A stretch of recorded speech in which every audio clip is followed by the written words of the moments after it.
Hello, I'm Advait, and I am going to walk you through Fast Fiction, which is my project for Coding 3 Exploring Machine Intelligence. Fast Fiction is a D&D character generator that uses an autoencoder and the embedded space that it creates to generate new characters for dungeon masters in Dungeons and Dragons campaigns.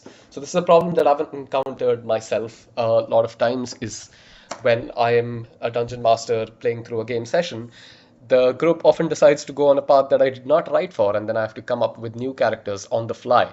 And I thought a character generator would work really well for me as a DM in this specific scenario. So I decided to build it.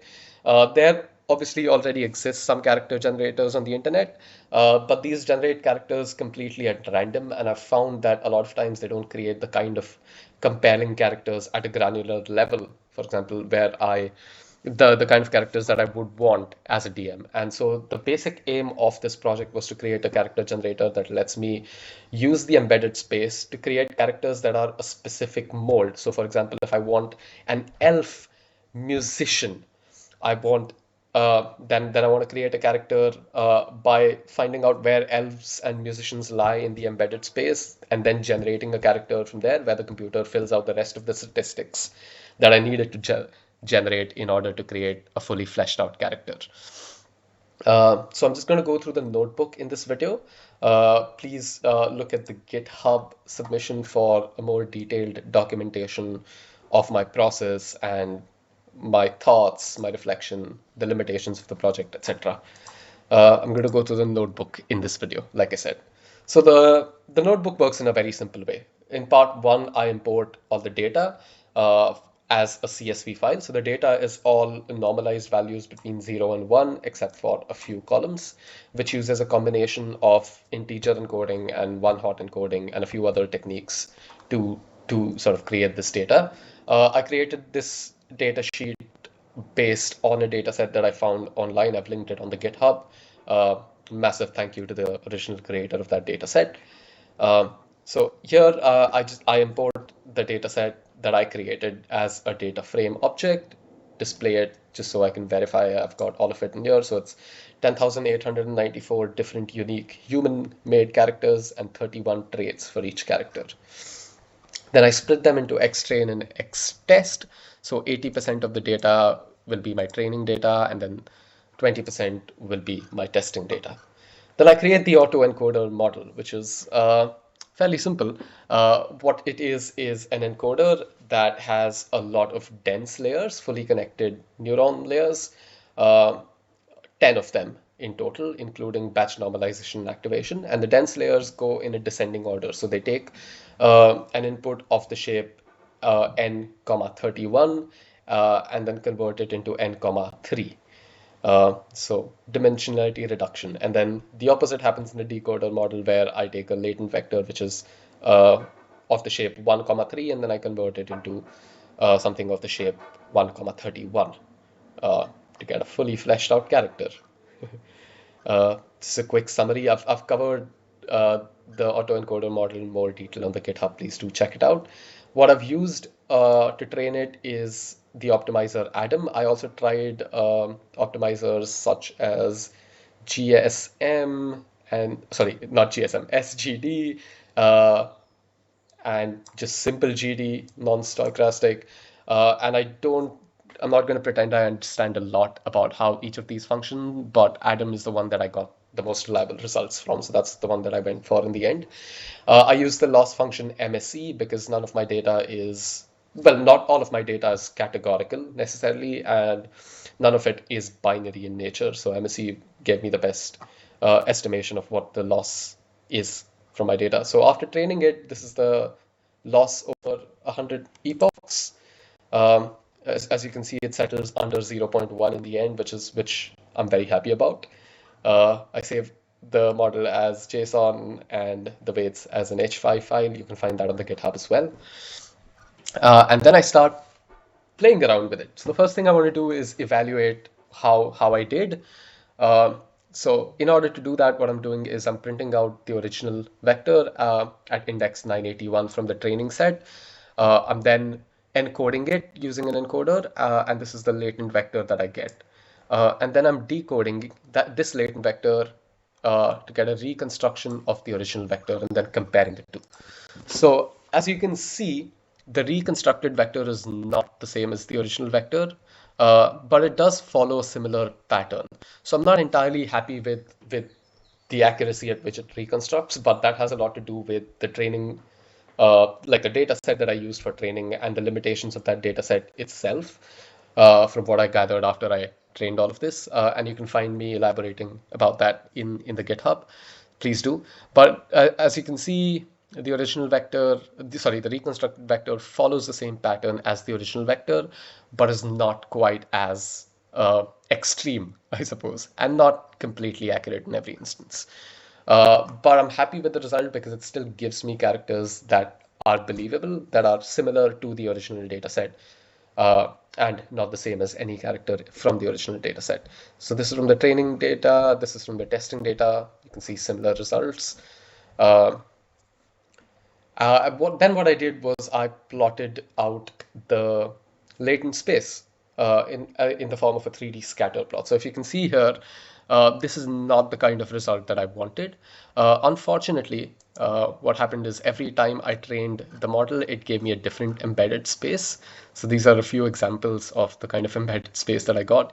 This, I believe, by far gave me the best results. And by the best results, I mean a lot of variation between the results. In all cases, it gave me good results, as in it gave me believable characters that are similar to the training data. But in this case, for example, it gave me a lot of variation in the kind of characters that it generates, which I was very happy with. Here in this notebook, I've illustrated the opposite of that. So what could go wrong, but still some things that go right even with this sort of distribution. And I speak about this problem in depth in the GitHub, that being one of the limitations of the project. Anyway, so after I had the distribution mapped out, what I did was generate new characters. Now, in order to generate new characters, I had to take the reconstructed or the constructed vector, the decoded vector, use all of these numerical values and convert them into textual data. So 4.2 is all the functions that I use to convert it into textual data. There's a few ways of doing it. One of the ways is if it's categorical. If the data is categorical, then I look at the range that the element, the corresponding element is in, and then according to the range, I output a string of what that feature might be. Or it's things like hit points or armor class, where I just need to take the element and multiply it by a certain number and round it up to get the hit points, numerical total hit points, or the armor class of the character that I've just generated. So these are all the functions that generate text, that extract text from my reconstructed or my newly constructed vector. Then I use these vectors. So the first thing that I did was, before that, and then I created character generation templates. So there's 3 templates that I'm going for that a Dungeon Master might need. One of them is a narrative description of the character, which is in this format. One of them is a straight up stat sheet. What is their inventory? What are their attributes? What are their general armor class, hit points, race class, whatever. And then one is a prompt for DALL-E, DALL-E 2. I planned on using Stable Diffusion within the notebook at the beginning, but it wasn't giving me the best results, the most reliable results. So in the end, I ended up using DALL-E to generate character portraits. So these 3 functions take all the functions that I've defined before and format them in such a way that I get a character description, a stat sheet, and then a prompt for DALL-E that I then, this is the prompt, for example, that I then pass through DALL-E to get a portrait of the character I want. So the first thing I do with all of these techniques is I generate new characters, completely new characters. So what I'm doing here is generating a random characters. I create a latent vector of the shape 1, 3 to pass through the decoder, and I fill it with random values between 0 and 1. And then I decode those values to get 3 separate characters. So this is one character, this is another, this is the third, and these are the characters. One character, second character, third character. So there's stat sheets and then the prompt that I put into DALL-E to generate nice character portraits that the DM can then quickly use. The next thing that I do is try to make use of this embedded space that I'm using. Um, and I take two of the characters from before. So this character, the half orc ranger, and then this character, the half elf bard. And what I'm doing simply is finding the midpoint in three-dimensional space between these characters. So over here, all I'm doing is finding the midpoint and then generating a character from its latent vector. But this also illustrates that I can do much more. I can find uh, something that is, say, 80% between two different characters, something that is between three different characters, something that is, uh, say, 5 steps between two different latent vectors, etc. Here, for the sake of simplicity, I've only illustrated the midpoint one, but I could replace this formula with other formulae and get interesting characters. So what I'm doing is I'm calculating the midpoint between two latent vectors, and then I'm decoding all three vectors to give me a character in the center that is between this character and this character. So if you look at what I get, this character in the middle and this description in the middle is the midpoint of these two characters. So a half elf bard and a half orc ranger in the middle is also a half elf bard who has some characteristics that are similar to this character, some characteristics that are similar to this character. The portraits maybe aren't the best way of showing the differences and the similarities, because a lot of data is lost when I'm trying to generate portraits. But if you look at the descriptions themselves, and if you run more of these, you can see that there's similarities and differences between the midpoint and each of the points that I'm generating a midpoint from. The next thing that I do is I generate characters that are like existing characters. So I take one of the randomly generated characters from before, which is this one, lat3. And what I do is simply create another latent vector called lat3 likeness. And what I'm doing is I'm taking the every single one of these values from lat3 and generating another value that is within a range of the original value. So here the range is 0.3 plus, 0.3 minus, or 0.15 plus, 0.1 minus, 0.1 plus, whatever. And then I'm generating new values that are similar within a specific range as these characters, as this character's values, but slightly different.